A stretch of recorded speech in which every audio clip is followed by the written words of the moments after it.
नाज़रीन अस्सलाम वालेकुम, आपकी खिदमत में एक नई वीडियो के साथ आपका मेज़बान हाज़िर है। नाज़रीन, मुस्लिम लीग नवाज का रहनुमा अता तारड़, नाज़रीन ये इधर पंजाब में सेनेट में हो या असम्बली में बड़ा गरज था, क्योंकि इस वक्त इनका जबरी जुल्म जो है वो काम कर रहा है। इसी तरह इधर से इसको वो आदत पड़ी हुई थी, ये बलोचिस्तान सेनेट में पहुंच गया और वहां भी इसने अपनी जुबान से बढ़ बढ़ करना शुरू कर दी। नाज़रीन कमाल ही कर दिया, बलोचिस्तान के दो बब्बरशेर सेनेटर ने अता तारड़ का वो हशर किया कि अता तारड़ की सेनेट में ही चीखें निकल गई। नाज़रीन ऐसी वीडियो आपने जिंदगी में पहले कभी नहीं देखी होगी। वीडियो मुलाजा फरमाएं, फिर इस पर मुकम्मल तफसील आपके सामने रखते हैं। बलूचिस्तान को मजाक बनाया है। आपको ये डीएसपी एसपी एसएचओ नहीं हो कि आप इस तरह का गैर जिम्मेवार स्टेटमेंट देते हो। हम आईजी को अभी कॉल करते हैं सर, और अभी इसका नोटिस जारी करते हुए कुचलाक के वाकये के हवाले से इनको मुतमिन करना मेरी जिम्मेदारी है जी। आप पहले स्टडी तो कर ले, कम से कम आपको कुचलाक का पता है कहाँ पे कुचलाक? आपने कुचलाक देखा नहीं है। आपको हमारे बलूचिस्तान के ऑफिसर्स का पता है कि आपका हर डीसी वहाँ एक रिटायर्ड कैप्टन और मेजर लगा हुआ है। पंजाब के सारे अफसरान आपने उठा के लाए, हमारे बलूचिस्तान पे इंप्लीमेंट करवाएं। लाते तो आप सारे पंजाब से हमारे ऊपर उनको मुसल्लत करते, और आपके चैम्बर में आके ब्रॉडकास्टिंग के चैम्बर से हम आईजी को फोन करेंगे। क्यों करेंगे? इंटीरियर मिनिस्टर को बुला ले। आप इंटीरियर मिनिस्टर हो, आपको ये डीएसपी एसपी एसएचओ नहीं हो कि आप इस तरह का गैर जिम्मेवार स्टेटमेंट देते हो। अफसोस से कहना पड़ता है मिस्टर चेयरमैन, बलूचिस्तान को मजाक बनाया है। बलूचिस्तान को अब जैसे दुखी का वाकया था, इससे पहले पशीन का वाकया था, इससे पहले बलूच बेल्ट को आप उठा लो मिस्टर चेयरमैन, कभी भी उसको सीरियस लिया ही नहीं गया है। इसी तरह की जो है ना तकरीरें हो जाती हैं कि नेशनल एक्शन प्लान है तो ये है, तो ये सूबे का काम है। ये सूबे का काम है, बिल्कुल है, लेकिन मरकज का भी है। मरकज अपने आप को नहीं छोड़ा पाती है कि मैं ऐसे निकल जाऊंगा। मिस्टर चेयरमैन, इसको हमें सीरियस लेना होगा, इसको हमने सीरियस देखना होगा। मुझे तो आज पता चला है, मैं तो कह रहा था कि मैं ट्रेजरी बेंचेस में हूं, लेकिन मुझे आज पता चला कि मैं अपोजिशन में गिना जा रहा हूं। बहुत खुशी की बात है। हम तो इंतहाई रिस्पेक्ट के साथ आपके साथ आ रहे थे। हमने कहा कि हम तो आपके एहतियाती हैं, चलो ठीक है, आप हमें सुनते भी नहीं हो, आपने जो इज्जत देनी होती है आप वो देते भी नहीं हो, लेकिन फिर भी हमने कहा कि नहीं, एहतियात है हमारा, हुकूमत है, मुल्क है, हमने साथ चलना है। जो अच्छे डिसीजन है उसमें हमने हमेशा आपका साथ दिया है। आप मुझे बताएं कि कहां पे हम पीछे आपके साथ रहे हैं। लेकिन अफसोस के साथ ये कहना पड़ रहा है, यह रवैया दे के चेयरमैन साहब इंतहाई अफसोस हुआ, बहुत ही अफसोस हुआ, दिल दुखा इस बात से कि अभी तक इनको ये पता नहीं है कि हम ट्रेजरी में हैं या अपोजिशन में है। तो यह रवैया अगर मैं देख लूं तो मैं क्या अखज़ करूंगा मिस्टर चेयरमैन। बलूचिस्तान इस वक्त आग में जल रहा है। बाकी अगर मैं बात करूंगा, पंजाब मेरा घर है, मेरे भाई है वहां पे, मेरे ही जो है ना अजीज वहां पे रहते हैं, मेरे ही करीब रहते हैं, आप मेरे भाई हो। लेकिन अगर आप ओवरऑल पंजाब का सिचुएशन बलूचिस्तान के साथ रखते हो तो इसमें मैं आपकी मुखालफत करूंगा, बिल्कुल मैं आपकी मुखालफत करूंगा। बलूचिस्तान को आप इंटीरियर आके देख लें कि इंसान और जानवर एक जगह से पानी पीते हैं, क्या इस पे आपको अफसोस नहीं होता?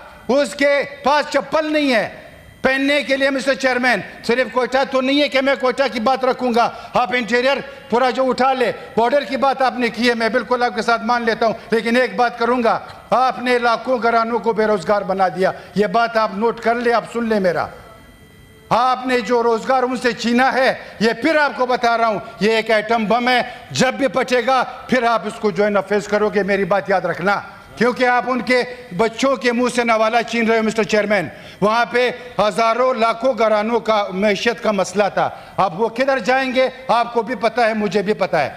वो किस टोले में घुसेंगे, किसके पास जाएंगे, आप मुझसे बखूबी जानते हो मिस्टर चेयरमैन। या तो फिर मैं जानबूझ करके ये इकदाम करवा रहा हूं, या तो फिर मैं जानबूझ करके इकदाम करवा रहा हूं कि हालात और जो है ना बिगड़ते जाए। खुदा रहा मैं फिर बार बार कहता हूं कि आए मिलके बैठ के जो है ना इन मसलों पे हम बात करें, डिबेट करें। तमाम पार्टियां जो है ना एक दूसरे के लिए मोहतरम है, कोई किसी से जो है ना छोटा नहीं है मिस्टर चेयरमैन। यहाँ पे जितने बैठे हुए हैं सबकी खद है, शख्सियत है, पार्टियां है, इज्जत है, वकार है तमाम पार्टियों की। लेकिन इतना भी ना करें कि आपको अभी तक ये पता ना हो कि मैं अपोजिशन में हूँ या ट्रेजरी बेंचेस में हूँ मिस्टर चेयरमैन। बलूचिस्तान के हवाले से मैं एक बार फिर कहूँगा कि इसको आप सीरियस ले लें मिस्टर चेयरमैन। कुचलाक वाला वाकया मैंने रखा है, उस पर तो मुझे कोई जवाब भी नहीं मिला। मैंने आपसे रिक्वेस्ट किया कि इसको आप इंटीरियर में भिजवा दें मिस्टर चेयरमैन। इस तरह के वाकयात जो भी है मिस्टर चेयरमैन,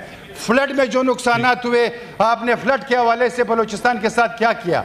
इस वक्त जो बलूचिस्तान जिस हालात से है, आपने फ्लड के हवाले से बलूचिस्तान के साथ क्या किया? आप آپ نے تو یہ بلوچستان میں آ کے کہا کہ آپ کے آفیسر جو ہے وہ نائل ہے، میں آپ کو باہر سے لا کے آفیسرز دوں گا.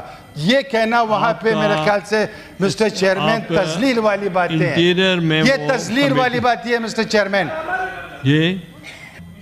میری گزارش یہ ہوگی، منظور کاکڑ صاحب نے جو ایک پرٹیکولر واقعے کا ذکر کیا، یہ کمیٹی میں آپ بھیجیں گے، جائے گا، کمیٹی کی میٹنگ ہوگی. اگر یہ مناسب سمجھیں اور اگری کریں، یہ میرے پاس اگر چیمبر میں تشریف لے آئیں، آئی جی کو ہم کال کرتے ہیں اور اس واقعے کو ابھی اس کا نوٹس لیتے ہیں اور آئی جی کو کہتے ہیں چاہیے صبائی معاملہ ہے. دیکھیے، بطور حکومت کے ایک وزیر کے میری یہ کوشش تھی کہ پی ٹی آئی کے ممبران بھی بیٹھے ہیں، ایک اجتماعی بات کی جائے کہ بگاڑ کی پیدا ہوا. مگر میں ابھی چیمبر میں میرے پاس آ جائیں، اگر چیمبر میں نہیں آپ کے آفس آ جائیں، ڈپٹی چیئرمین کے دفتر آ جائیں، ہم آئی جی کو ابھی کال کرتے ہیں سر، اور ابھی اس کا نوٹس جاری کرتے ہوئے کچھ لاکھ کے واقعے کے حوالے سے ان کو مطمئن کرنا میری ذمہ داری ہے جی. اگر یہ اگری کرتے ہیں تو ابھی اس معاملے کو بھی حل کر لیتے ہیں. عمر فاروق. صرف یہ منسٹر صاحب سے پوچھنا چاہتا ہوں کہ وہ انفارمیشن براڈ کاسٹنگ کے منسٹر ہیں، مسئلہ یہاں پہ انٹیریئر کا چل رہا ہے. پچھلی بار بھی انٹیریئر منسٹر یہاں پہ 2 منٹ آ کے اپنی بات کر کے یہاں سے چلے گئے، ہمارا سنتے ہی نہیں.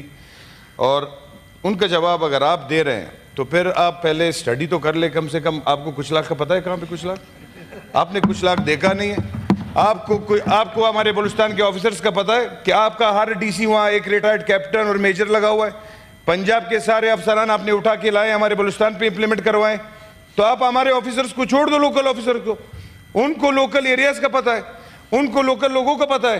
لاتے تو آپ سارے پنجاب سے ہمارے اوپر ان کو مسلط کرتے، اور آپ کے چیمبر میں آ کے براڈ کاسٹنگ کے چیمبر سے ہم آئی جی کو فون کریں گے. کیوں کریں گے؟ انٹیریئر منسٹر کو بلا لیں. یا سینٹ اس قائل یا لائق نہیں ہے کہ یہاں پہ انٹیریئر منسٹر کو بلا نہیں سکتے ہم؟ اس پہ یہ کریں گے. کس کی منسٹری کی؟ آپ مجھے یہ بتائیں کہ براڈ کاسٹنگ میں جب پنجاب میں اس نے دھمکی دی کلم کلا میڈیا کے پرسنز کو، آپ نے کیا کیا؟ آپ نے کیا اس کا کچھ؟ آپ نے اس پہ کوئی ایکشن لیا؟ کیسی بات چل رہی ہے سر؟ ناظرین، آپ نے ویڈیو ملاحظہ فرمائی ہے. ناظرین، مسلم لیگ نواز کا یہ بڑا رائٹ ہینڈ ہے اور اس کا صرف یہ کام ہے اپنی پارٹی کی طرفداری کرنی اور اپنی پارٹی کی چاپلوسی کرنی. اس وقت جو پنجاب میں جبری ظلم چل رہا ہے، ناظرین، رانا ثناء اللہ، یہ عطا تارڑ، مسلم لیگ نواز کے جتنے بھی رہنما ہیں، ان کا صرف یہ کام ہے ہر وقت شیطانی کام کرتے رہنا، جبری ظلم کو مزید بڑھاتے رہنا. ناظرین، اسی طرح اس کو عادت پڑی ہوتی ہے پنجاب کی، جس طرح میں ادھر بڑبڑ کرتا ہوں یا جو میں پی ٹی آئی پر ظلم کر رہا ہوں، وہی عادت لے کر یہ بلوچستان سینٹ میں چلا گیا. اور ادھر ناظرین دیکھیں، اس نے تھوڑا سا ہی بڑکنا شروع کیا، جس پر سینیٹر نے اس کو تون کے رکھ دیا. ناظرین، انہوں نے اس کو حقیقی آنا دکھایا کہ تمہیں کیا پتا ہے کہ ادھر ہمارا سسٹم کیا ہے، بلوچستان میں ہو کیا رہا ہے، تم ادھر پنجاب سے آ کر ہمیں بھاشن مت دو. ناظرین، مسلم لیگ نواز والوں نے اس ملک کا ستیہ ناش کر دیا اور چاہتے ہیں اس وقت ہم نے پورے پاکستان کو اپنے قبضے میں لے لینا ہے اور ہم نے ہمیشہ اپنی پوری زندگی بھر اس قوم پر مسلط رہنا ہے. لیکن ناظرین، میں آج بلوچستان کے ان 2 سینیٹر کی جرأت کو سلام پیش کرتا ہوں جنہوں نے اس عطا تارڑ، اس ڈی ٹونک بندر کو حقیقی آنا دکھایا. ناظرین، آپ نے ویڈیو ملاحظہ فرمائی اس ویڈیو کے بارے میں اور خصوصاً ان 2 ببر شہروں کے بارے میں آپ کی کیا رائے ہے؟ کمنٹ سیکشن میں قیمتی رائے دیجیے اور اگلی ویڈیو تک اپنے میزبان کو دیجیے اجازت. اللہ حافظ.